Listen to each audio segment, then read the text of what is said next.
Еріншекке есекте асу көрінер, жалқауға бұлт та жүк көрінер.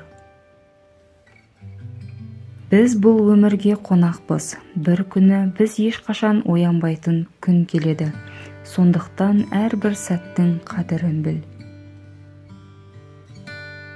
Сүйетін адам әрқашанда сүйемін деп айта бермейді, ал сүйемін деп айтқан адам әрқашанда сүймейді.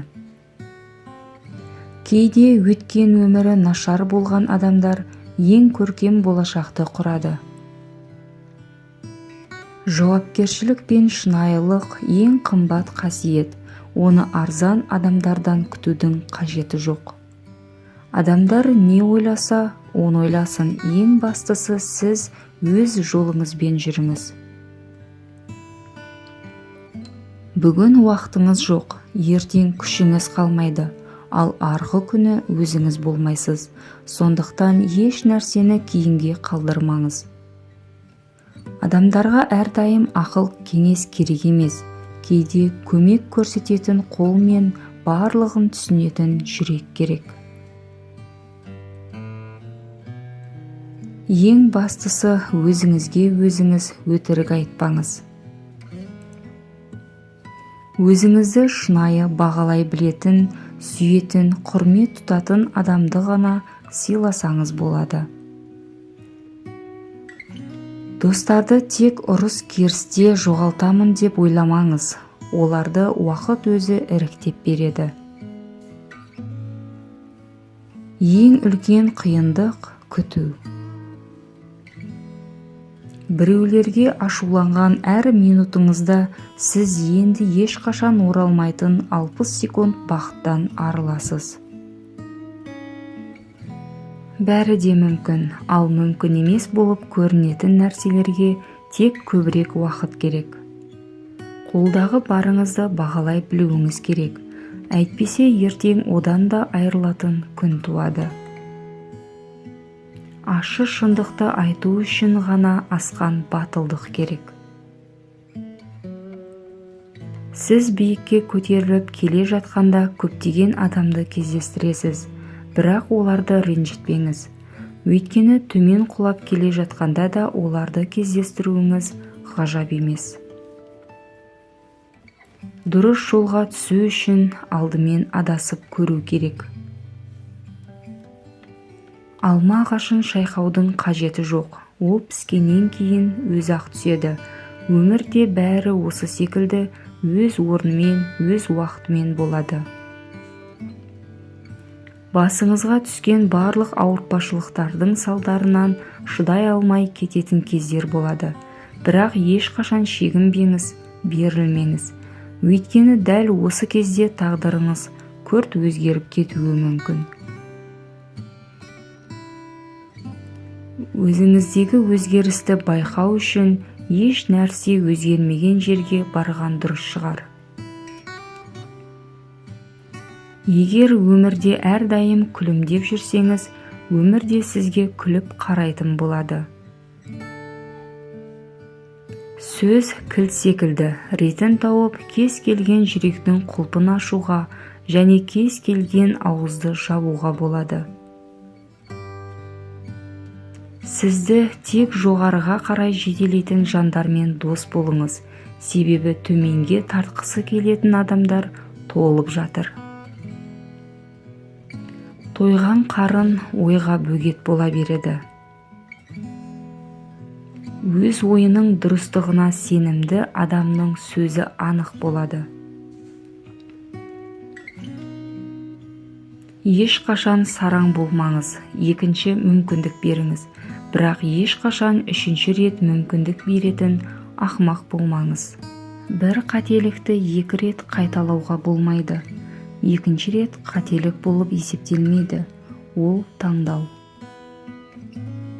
Оқып шыққаннан кейін оны өзім де жаза аламын деген ойға салатын кітаптар ең жақсылары болып табылады. Адам өз ойы арқылы өз мінезін қалыптастырады. Ізгі оймен ашқан есікті қатты жаппа, жұрт қашардай қатты болма, жұрт таптардай жуас болма. Ойлау ақыл ой жұмысы, қиялшылдық оның тәтті құмарлығы. Ақыл ойды қиялға айырбастау, ас орнына у ішу деген сөз. Әр адам өзінің ойынан терең емес ойларды ғана түсінікті деп ойлайды. Жақсы оймен жақсы сөздер жақсы іске жетелейді. Адамдардан немесе әртүрлі жағдаяттардан қашып құтылуың мүмкін, бірақ өз ойларың мен сезімдеріңнен ешқашан қашып құтыла алмайсың. Ойлау оңай, әрекет қиын, ал ойды әрекетке айналдыр ең қиын нәрсе. Көп ойлаған кісі әрқашан жақсы шешім таба бермейді. Өз ойының дұрыстығына сенімді адамның сөзі анық болады. Адамның басшысы ақыл, шолушысы ой, жетекшісі талап, қорғаушысы сабыр, сынаушысы халық, таусылмайтыны арман, ең қымбаттысы ар сақтау. Көз көргенді ой таниды. Дүниеде адам баласының ұлы қасиеті екеу-ақ: ой ұлылығы, сұлулық ұлылығы. Көркем айтылған ой ұлы, ойландыра алған сұлулық ұлы. Көптеген адамдар жақсы сөздер айта алады, бірақ өте аз адамдар тыңдай алады. Өйткені бұл ақыл ойдың күшін қажет етеді. Сөз қасиеті көркемділігінде, ой қасиеті шындығында. Жетістіктің құпиясы ойдағы істі бастап кетуде. Сенім бұл ойлана алмайтындар үшін жұбаныш. Кейде тәуелсіз ой біз ұйықтап жатқанда оянады. Бір қалыпты тіршілікке үйреніп қалған адам ауық-ауық ой санасын қалдықтардан тазартып отыруы керек. Егер сіз өзіңіз туралы жақсы зат ойласаңыз, өзгелердің өзіңіз туралы не ойлайтындарына басыңызды қатырмайсыз. Ақыл ойды дамыту үшін жаттау емес, ойлау қажет. Адамшылықты тез жүргізу үшін көп ой керек, ойлау үшін оқу керек. Шын мәніндегі ұлы адамның бірінші белгісі кішіпейілділік екеніне сенемін. Кішіпейілділік дегенде адамның өз қабілетіне күмәнмен қарап, өз ойын білдіруге жасқануын емес, қолынан не келетінін өзінің шама шарқын білуін айтып отырмын. Ақылды адам ойын өзгерте алады, ал ақымақ адам ешқашан өзгерте алмайды.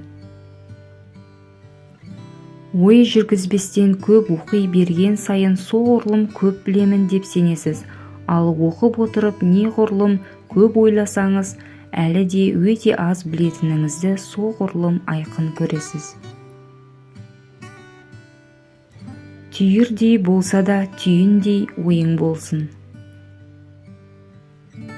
Кітап оқуды қойған адам ойлауды да қояды. Адамның ойы ұшқыр болғандықтан санаңызды ұлы ойлармен қоректендіріңіз. Маған адамның кедейлігі емес, оның ойы мен жанының кедейлігі қынжылтады. Ойлы бастық ұқыпты қызметкерді адам етеді, ойсыз бастық оқып келген маманды надан етеді. Адам қолынан келмейді деп ойлап келген істерді жасай алатынын көрсеткен, адам мүмкіндігінің сферасын кеңейткен нәрселер орасан зор құнды болып есептеледі. Жеңілу қалыпты жағдай деп айтпаңыз, жеңілу қалыпты емес, тек ойыңыз, идеяңыз жекі, нақты идея ешқашан сәтсіздікке ұшырамайды. Пайдалы нақыл сөздерді жақындарыңызбен бөлісуді ұмытпаңыз. Каналыма тіркеліп алыңыз. Комментарийге өз пікіріңізді қалдырыңыз. Сіздің әрбір қолдауыңыз мені шабыттандыра түседі.